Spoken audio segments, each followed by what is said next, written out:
pessoal, vamos dar continuidade aqui ao estudo da cirrose, tá certo? A gente já discutiu a fisiopatologia, na verdade a fisiologia normal do fígado, e agora a gente vai falar propriamente da fisiopatologia da cirrose. Como é que se processa a cirrose hepática e entender como esse mecanismo vai causar as suas complicações, ok?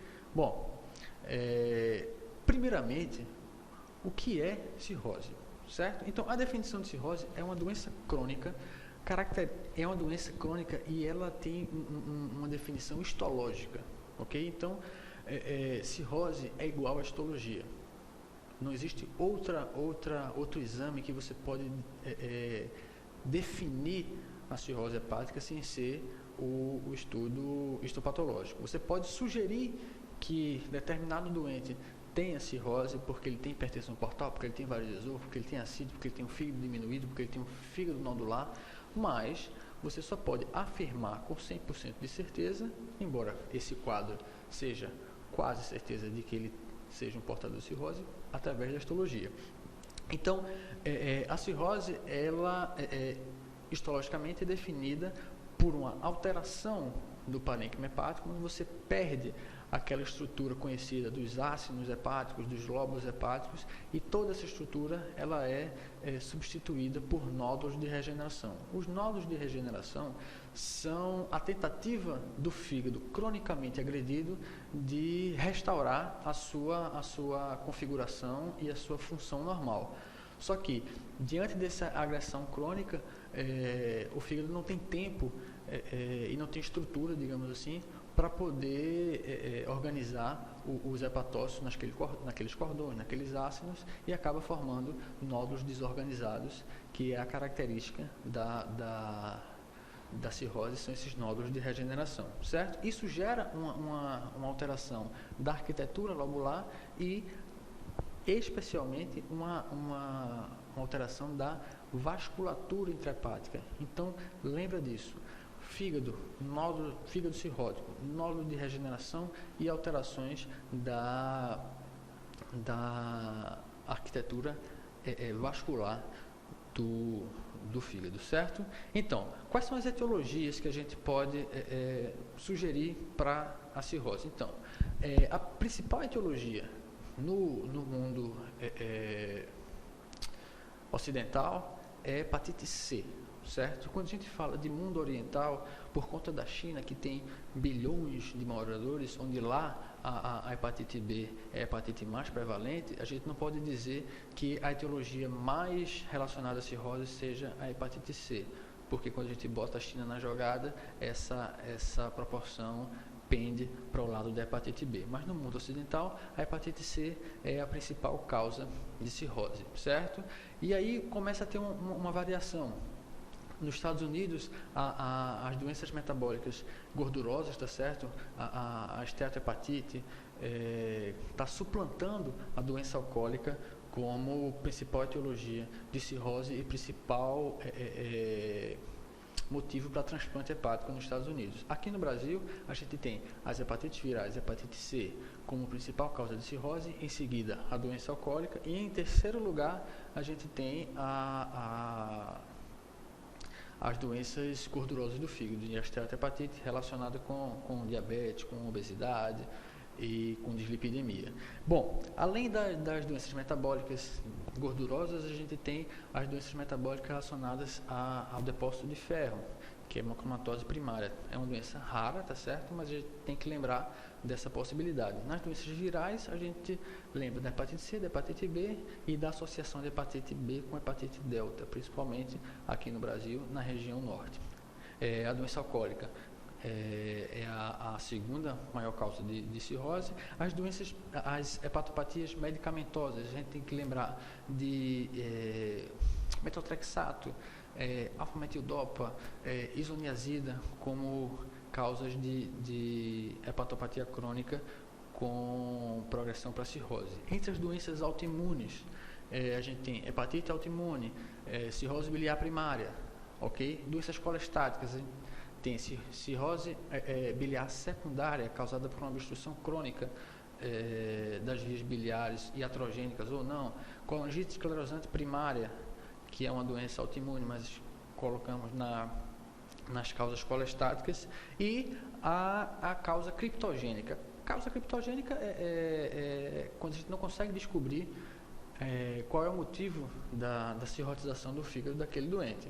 Pesquisou-se todas as principais causas, então provavelmente nas doenças criptogênicas existe alguma alteração do metabolismo hepático que não temos conhecimento ainda para poder dar o diagnóstico mais preciso, ok? Bom, vendo aqui no slide, só uma questão de história natural da doença, a gente tem um fígado normal, ok? Desse fígado normal, a partir do momento que existe uma agressão crônica, uma hepatite crônica, 20% dos pacientes com uma hepatite crônica, seja ela viral, seja ela alcoólica, seja ela metabólica, 20% em 20 anos vão desenvolver a cirrose hepática.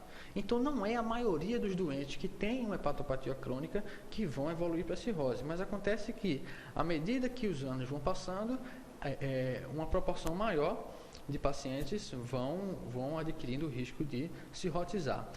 Desses que são cirróticos, tá certo?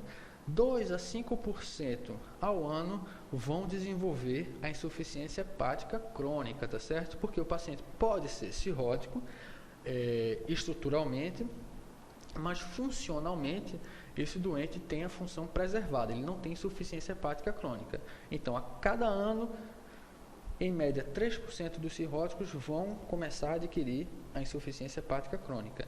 E a cada ano, aí é que vem o grande risco, em torno de 4% dos cirróticos vão desenvolver a complicação terminal da sua doença, que é o hepatocarcinoma, certo? É uma complicação quase que inerente da cirrose, o hepatocarcinoma. É muito incomum você ter um hepatocarcinoma no fígado que não seja cirrótico. É claro que não é impossível, mas quando a gente fala de hepatocarcinoma, quase sempre o doente é previamente cirrótico ou tem uma doença hepática crônica em atividade. Ok? Bom, na fisiopatogenia da doença cirrótica, o que é que acontece? Pensa o seguinte: a liberação de interleucinas, de fator de necrose tumoral, de citocinas inflamatórias vão estimular determinado grupo de células, certo? E aí é que vocês vão lembrar da fisiologia hepática. As células estreladas, as células de Ito, tá certo? Que são os que vão se transformar em miofibroblastos, certo? Então, o estímulo inflamatório crônico vão promover a ativação dessas células de Ito a se transformar em miofibroblastos, que eles começam a produzir tecido conjuntivo e tem uma capacidade de contração e vão alterar a anatomia do sinusóide hepático, vão alterar a anatomia do espaço de Dice e vão prejudicar a função do hepatócito de absorção de substância, de secreção de substância, além de prejudicar a vascularização intrahepática. Todos esses fatores em conjunto vão fazer com que o fígado comece a perder a sua função normal, certo? Então, dando uma olhada aqui, o que é que a gente pode ver? Desse lado esquerdo, a gente vê um corte histológico normal do fígado, tá certo? Aqui, o sinusoide, certo? Onde passa os produtos da circulação artérioportal.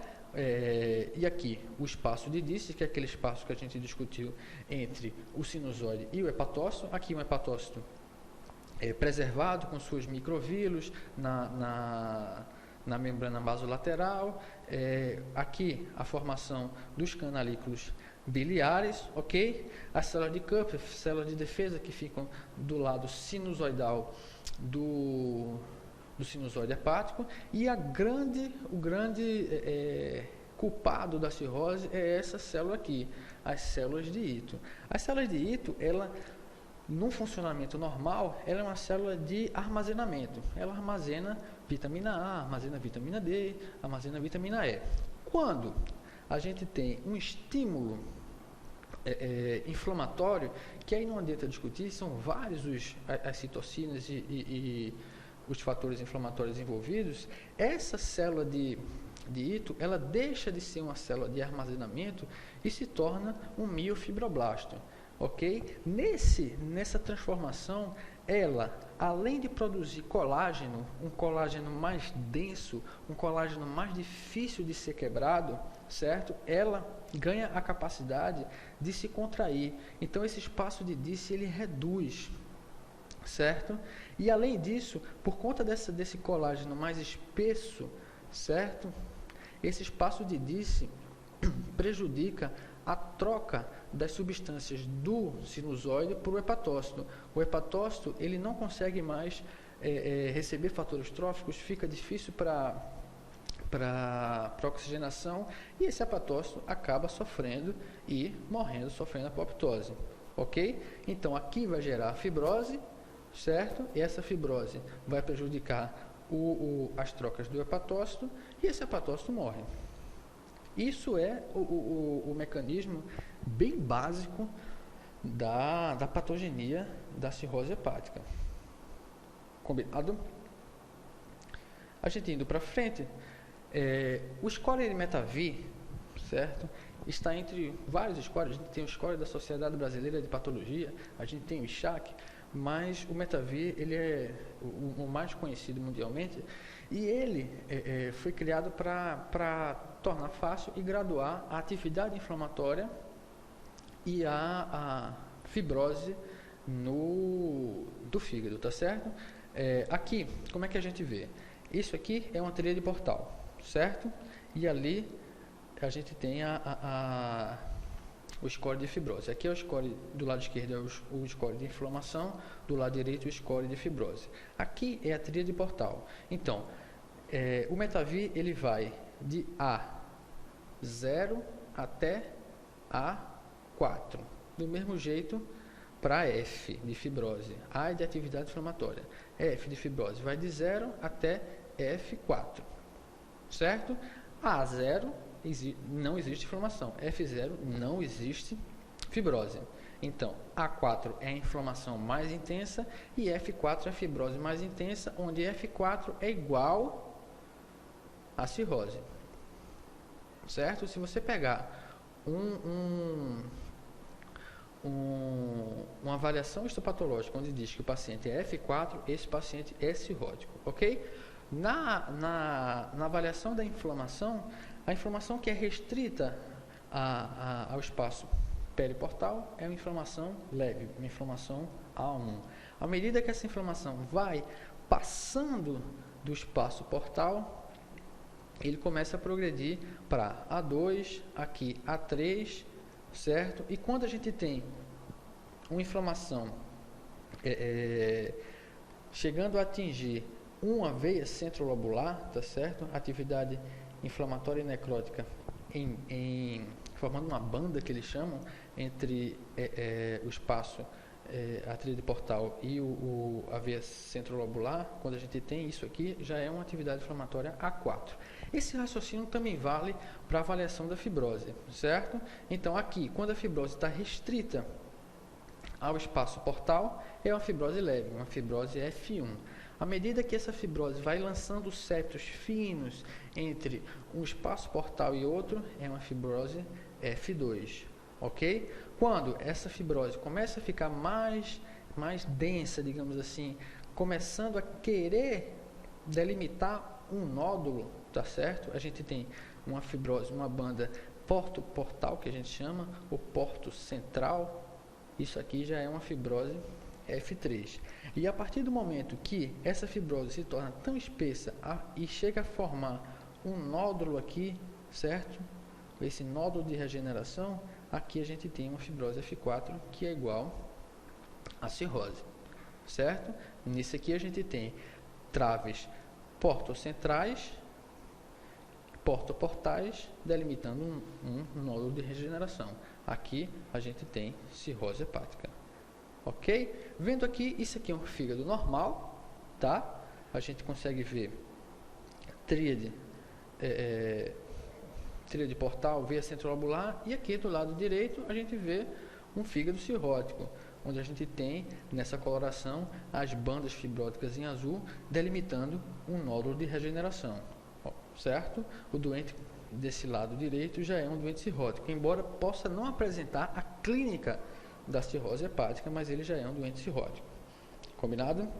Bom, na fisiopatologia da cirrose, a gente tem três grandes alterações. A gente tem as alterações vasculares, a gente tem as alterações hemodinâmicas e a gente tem as alterações hepatocelulares. Então, vasculares, que são intrahepáticas e extrahepáticas, as hemodinâmicas, que são consequências a essas alterações vasculares, e as alterações hepatocelulares, em especial na questão de síntese hepática, ok? Nas alterações vasculares intrahepáticas, a gente tem três grandes alterações: a capilarização sinusoidal, a arterialização hepática e os shunts intrahepáticos. Como é que é isso? Vê aqui nesse slide, aqui é um ácido hepático, certo?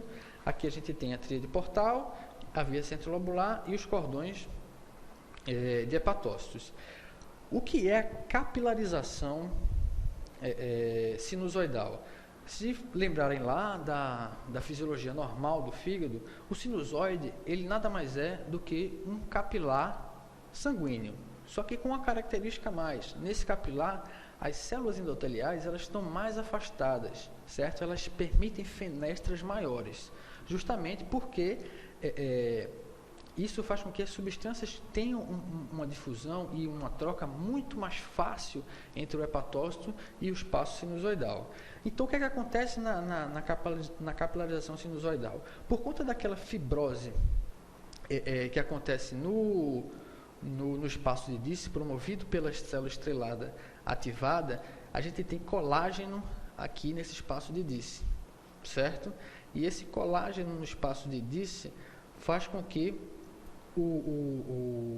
as trocas não se ocorram de maneira adequada. Isso é que é a capilarização sinusoidal. É essa fibrose no espaço de Disse impedindo a troca entre substâncias do sinusoide e os hepatócitos. E o que é a arterialização hepática? Por conta dessas alterações no sinusoide, e por conta dos nódulos de regeneração que acontecem na cirrose, o fluxo portal ele fica dificultado, tá certo? Então, se a gente vê aqui, o fluxo normal da porta passa pelo sinusoide sem resistência até chegar na via centrolobular. Acontece que com os nódulos de regeneração, esse fluxo vai ficar muito dificultoso, certo? E o que é que acontece? A pressão num vaso venoso é uma pressão muito baixa. Então, a pressão do sangue no ramo da via porta é uma pressão baixa que não consegue vencer essas alterações anatômicas e histológicas do fígado cirrótico. Então, a pressão portal dentro do fígado aumenta muito, ok? Mas mesmo aumentando muito, ele não consegue vencer essas alterações. Então, o fluxo no fígado, o fluxo portal no fígado cai muito. Se a gente lembrar da vascularização hepática, 80% do fluxo hepático vem pela veia porta, certo? Mas o fluxo hepático ele tem que se manter constante. Então, se esse fluxo portal cai, digamos, de 80% para 60%, o fígado ele não pode ficar sem 20% do seu fluxo. E aí o que é que acontece? Por mecanismos regulatórios, essa queda do fluxo portal é compensado por um aumento do fluxo arterial, certo? E é isso que chama de arterialização hepática. Acontece que essa compensação ela não é 100% benéfica. É claro que aumentando o fluxo arterial no fígado, você vai garantir uma perfusão melhor. Acontece que vaso arterial é um vaso de pressão, certo? Então, essa pressão aumentada através da artéria hepática faz com que a pressão dentro do sinusoide também aumente. E a pressão aumentada no sinusoide é estímulo para mais depósito de colágeno no espaço de Disse, porque essa pressão no sinusoide, ela responde com um mecanismo de proteção, digamos assim, onde os miofibroblastos do espaço de Disse produzem mais colágenos para poder tolerar aquele regime de pressão aumentado, certo? Por último, nas alterações intrahepáticas, a gente tem os shunts intrahepáticos. Por conta das alterações da estrutura do fígado, pode acontecer uma comunicação anormal entre artéria e veia, certo? Então, essa comunicação anormal, o shunt intrahepático, certo, faz com que uma região de fígado seja mal perfundido, e isso prejudica progressivamente a função desse fígado. Então, as alterações intrahepáticas são capilarização sinusoidal causada pela ativação das células de Ito, a arterialização hepática causada pela redução do fluxo portal e uma compensação do fluxo arterial, o que causa aumento da depósito de colágeno no espaço de Disse também, e os shunts intrahepáticos, que fazem com que regiões de hepatócitos onde tem seu fluxo desviado sofram e entrem em apoptose, tá? Nas alterações hemodinâmicas, a gente tem a vasodilatação periférica, certo? A gente tem a redução da resistência vascular mais do território esplâncnico, a gente tem os shunts arteriovenosos e a circulação hiperdinâmica. Então, vamos dar uma olhada aqui nessa figurinha para a gente entender. O que acontece?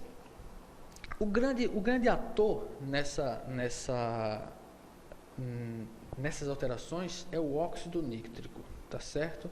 O óxido nítrico, ele é produzido pelo metabolismo esplâncnico. E o óxido nítrico, ele é uma molécula vasoativa, que promove a vasodilatação. E o óxido nítrico, ele é metabolizado no fígado, certo? Na cirrose, o que acontece? Por conta da hipertensão portal, certo, causada por essas alterações da anatomia do fígado, e também causada pela insuficiência hepática crônica, menos óxido nítrico consegue ser depurado da circulação. Então, o óxido nítrico acumula na circulação esplâncnica. E aí, o que acontece? Na circulação esplâncnica, muito óxido nítrico, vai haver uma vasodilatação desse território, tá certo? As artérias esplâncnicas vão ficar vasodilatadas, as veias esplâncnicas vão ficar vasodilatadas, e como mecanismo compensatório, no território esplâncnico tenho um aumento do óxido nítrico e tenho redução da resistência vascular, certo? Isso aqui no território esplâncnico. Como consequência, o meu volume circulante efetivo vai diminuir, porque mais sangue vai estar estocado, vai estar acumulado no território esplâncnico. E aí, o meu volume circulante efetivo diminuindo vai causar um mecanismo compensatório a nível cardíaco, certo? Aumentando a frequência cardíaca, gerando uma circulação hiperdinâmica. Vai acontecer no meu nível de circulação periférica um aumento da resistência vascular periférica, tá certo? E aqui tem uma figura, nessa figura está faltando o rim, tá certo? Imagina que essa bolinha é o rim, tá? No rim, a queda do volume circulante efetivo vai ativar o sistema renina, angiotensina, aldosterona, certo? Por quê? Porque o rim entende que eu tenho uma hipovolemia, certo? E aí, o que acontece? Eu tenho circulação hiperdinâmica por conta do aumento do débito cardíaco causado por uma redução do volume circulante efetivo. Eu tenho aumento da resistência vascular periférica para garantir uma pressão arterial média efetiva. E tenho aqui ativação do sistema renina, angiotensina, aldosterona do rim, onde existe acúmulo, onde existe estímulo à reabsorção de sódio e reabsorção de água, certo? Então veja só, no cirrótico eu tenho uma circulação hiperdinâmica, eu tenho um território esplânico vasodilatado, um território periférico vasocontraído e tem um rim que interpreta como se o doente tivesse hipovolêmico, ativando o sistema renina, angiotensina, aldosterona, acumulando sódio e acumulando água, certo? Essa é a fisiopatologia da hemodinâmica do cirrótico, certo? Em relação à fisiopatologia da insuficiência hepatocelular, a gente vai ter a hipoambuminemia, certo? Como grande marcador de insuficiência hepatocelular. A gente vai ter o distúrbio de coagulação, certo? Nesse distúrbio de coagulação, não entenda só o sangramento, tá certo? Entenda também alguns casos de trombose. Por quê? O fígado produz os anticoagulantes, mas produz os procoagulantes, assim como produz os anticoagulantes. E aí, outro grande marcador de insuficiência hepatocelular é o aumento do tempo de protrombina e a queda da atividade enzimática com alargamento do INR, certo? Hipoambuminemia, distúrbio de coagulação com alargamento do INR e alterações hormonais por conta da queda da produção das proteínas de ligação dos hormônios são grandes indícios de insuficiência hepatocelular, ok? Bom, isso aqui foi uma noção básica da fisiopatologia da cirrose para a gente poder adentrar nas complicações e discutir especificamente cada uma com os seus devidos tratamentos, certo? Vamos para frente, aguardo vocês na próxima aula. Abraço. E aí, pessoal, vamos dar continuidade